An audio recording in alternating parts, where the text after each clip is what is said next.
আসসালামু আলাইকুম। প্রিয় কৃষিপ্রেমী ভাই ও বোনেরা, আশা করি সবাই ভালো আছেন। এগ্রিকালচার ইনফো বাংলা ইউটিউব চ্যানেলের পক্ষ থেকে আপনাদের স্বাগত জানাই। আমি আছি নওগাঁ জেলার ধামুরহাট উপজেলার এসব পুরনো ইউনিয়নের ঐতিহাসিক চকচান্দিরা গ্রামে। এখানে কিন্তু প্রচুর রবি শস্য আবাদ হয়। রবি শস্যের মধ্যে আলু তাদের অন্যতম প্রধান অর্থকরী ফসল। আমার পেছনে বাম পাশে দেখেন বিস্তৃত মাঠ জুড়ে কিন্তু আলুর ক্ষেত, এবং ডানেও ঠিক তাই। এখানকার কৃষক ভাইদের সাথে কথা বলে জানতে পারলাম তারা বিগত দিন বেশ কয়েক বছর ধরে এখানে প্রতিনিয়ত আলু চাষটা করে থাকেন।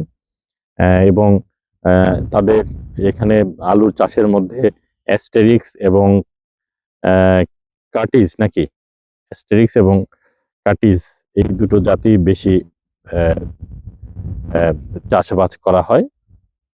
তা আমরা আজকের প্রসঙ্গটা হচ্ছে বর্তমানে তীব্র শৈত্যপ্রবাহ চলছে নওগাঁর উপর দিয়ে।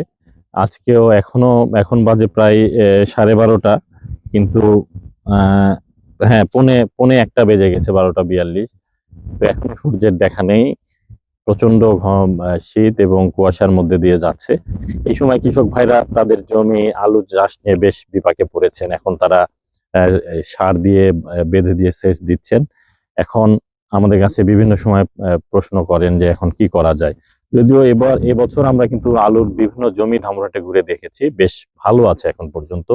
যেটি সব থেকে মেইন মোরক লেট ব্লাইট, ফাইটোপথেরা ইনফেস্ট্যান্স, যে ছত্রাকের কারণে এই রোগটা হয়, সেই রোগটা কিন্তু এখনো আমরা সেভাবে পরিলক্ষিত করিনি।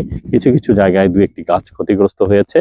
সেই জন্য কৃষক ভাইদের জন্য পরামর্শ হচ্ছে আপনারা অবশ্যই ম্যানকোজেব এবং সাইমোক্সালিন গ্রুপের যে ছত্রাকনাশকগুলো আছে সেগুলো একটু স্প্রে করবেন। প্লাস প্রতিনিয়ত দেখবেন আপনার জমিতে যে কি হচ্ছে শৈত্যপ্রবাহের কারণে বা ভাইরাস জনিত অন্য কোনো রোগ দেখা দিচ্ছে কিনা। দেখলে অবশ্যই সেটা দ্রুত আপনারা সেই ছত্রাক বা ভাইরাস নাশক বা যেটাই থাক সেটা স্প্রে করার চেষ্টা করবেন। এখন পর্যন্ত দেখছি যে অনেকেই আলুতে সেচ দিচ্ছেন।